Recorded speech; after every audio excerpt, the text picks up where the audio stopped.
Hi guys!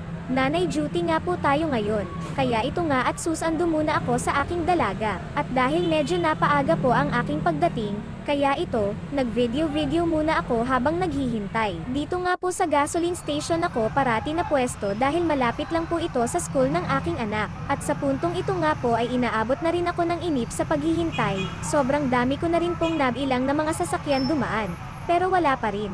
Hay nako, hindi pa rin dumarating.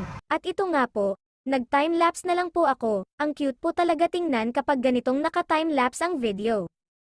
At sa wakas nga po ay dumating na rin ang aking hinihintay.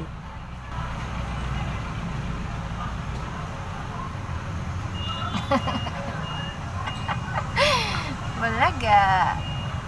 Bakit ngayon ka lang? Bakit ngayon ka lang? Yun lang po, ang kwento ng nanay duty ko ngayon, salamat po sa inyong panunood.